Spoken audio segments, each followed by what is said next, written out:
Hello students, आज हम शिक्षा निदेशालय की तरफ से जो वर्कशीट है 8 कार्यपत्रक 8 अर्थव्यवस्था के आर्थिक क्षेत्र क्लास 9th के बारे में पढ़ेंगे।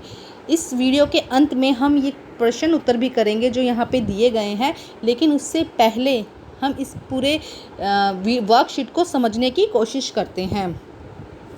तो सबसे पहले हमारे चारों ओर लोग तरह तरह के काम करते हैं। कभी सोचा है कि वो काम क्यों करते हैं? कोई रोजी रोटी कमाने के लिए, कोई अपना शौक़ पूरा करने के लिए, और कुछ लोग सेवा भाव से कर्तव्य मान कर काम को करते हैं।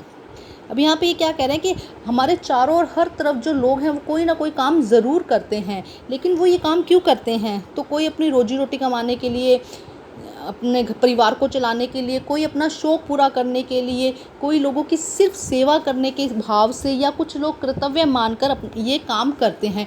एक ही कार्य को अलग अलग उद्देश्य के साथ किया जा सकता है। जैसे कि अगर कोई एक स्कूल में टीचर है तो वो रोजी रोटी कमाने के लिए भी कर सकता है। कुछ एक टीचर अपना शौक़ पूरा करने के लिए टीचिंग का काम कर सकता है। कुछ गरीब बच्चों को पढ़ाकर सेवा भाव के लिए कर सकता है, और कोई व्यक्ति उसे कर्तव्य मानकर ये काम कर सकता है। तो अब कार्यों की प्रकार देखते हैं कि कार्यों के क्या प्रकार हैं। 2 प्रकार हैं, आर्थिक क्रियाएं और गैर आर्थिक क्रियाएं।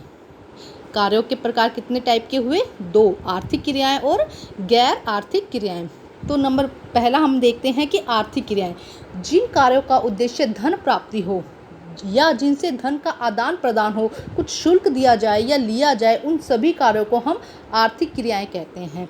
यहाँ पे ये कहते हैं कि ऐसे कार्य जिनसे धन की प्राप्ति हो, जिनसे क्या हो? धन की प्राप्ति हो या धन का आदान प्रदान हो, कहीं ना कहीं से धन इन्वॉल्व हो, इन चीज़ों में पैसा आए, तो ऐसी चीज़ों को हम क्या कहते हैं? आर्थिक क्रियाएं। जैसे कि अगर शिक्षक एक विद्यालय में पढ़ाता है तो उसके लिए उसको सैलरी दी जाती है, या एक डॉक्टर द्वारा एक क्लिनिक में अगर मरीज़ देखा जाता है तो वो उसके लिए उससे फ़ीस लेता है। तो यहाँ पे धन का जो कार्य का उद्देश्य है वो क्या है? धन प्राप्ति। तो ऐसी क्रियाओं को जहाँ पे क्या हो? धन की प्राप्ति हो, उसे हम आर्थिक क्रियाएं कहते हैं। नंबर 2 पे है गैर आर्थिक क्रियाएं।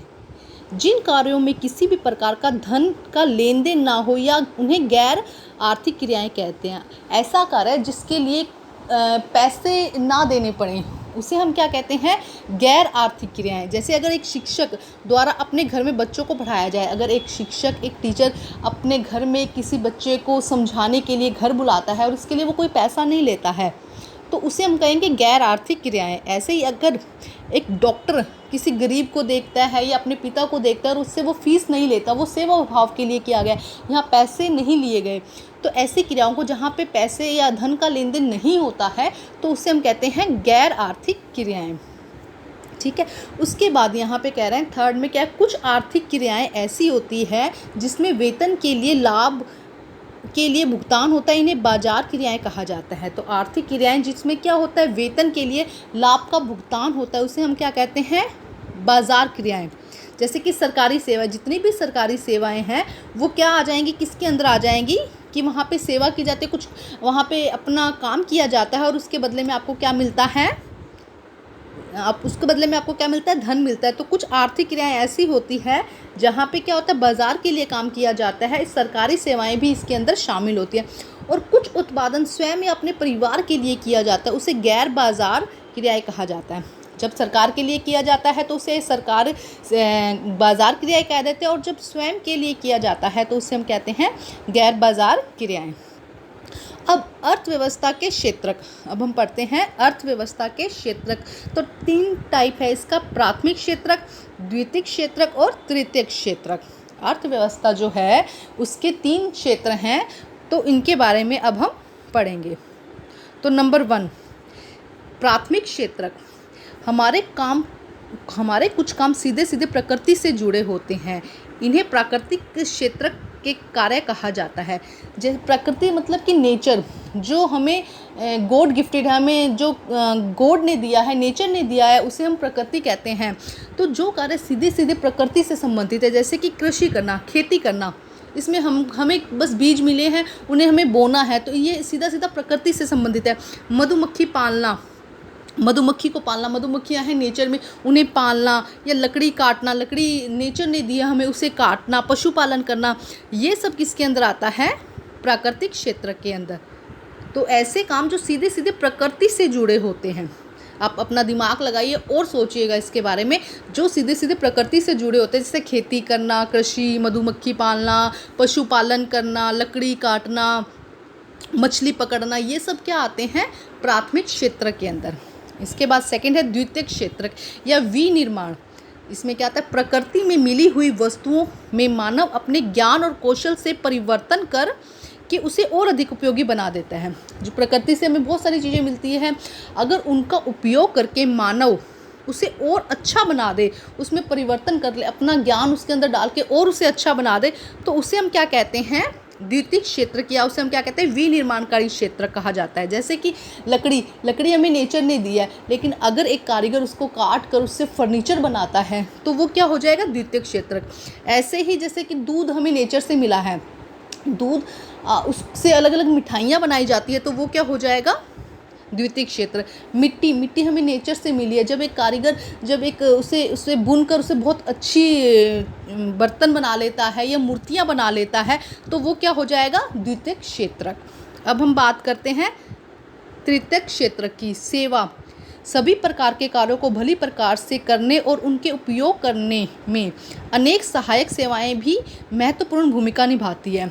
कि जितने भी प्रकार के कार्य हैं, उन कार्य को करने के लिए और उनको उपभोग करने के लिए, एक तो उनको बनाने के लिए और एक उसका यूज़ करने के लिए अनेक सहायक सेवाओं की भी ज़रूरत होती है। तो इन्हें हम क्या कहते हैं? तृतीयक या सेवा क्षेत्र। इसे हम क्या कहते हैं? तृतीयक या सेवा क्षेत्र। जैसे कि परिवहन, अगर हमने बहुत सारा सामान बना लिया, द्वितीयक क्षेत्र का यूज़ करके बहुत सारा फर्नीचर बना दिया, लेकिन हमारे पास में अगर परिवहन ना होगा जिससे हम एक जगह से दूसरी जगह जा सके, उसको बेच सकें, तो उस सामान का हमें धन नहीं मिल पाएगा, हमें उसका आगे का काम नहीं मिल पाएगा। तो इसीलिए परिवहन सेवा क्षेत्र वो है जो हमारे लिए बनाया गया है। जैसे कि परिवहन हो गया, पुलिस हो गया, ये सब क्या है? बैंकिंग हो गया, पैकिंग हो गया, ये सब किसके अंदर आते हैं? तृतीयक क्षेत्र के अंदर। तो आपको प्राथमिक, द्वितीयक और तृतीयक क्षेत्र समझ में आ गए? Very good. अब हम यहाँ पे प्रश्न उत्तर की बात करते हैं। तो इसमें फर्स्ट क्वेश्चन है, लोग किन किन कारणों से विभिन्न कार्य करते हैं?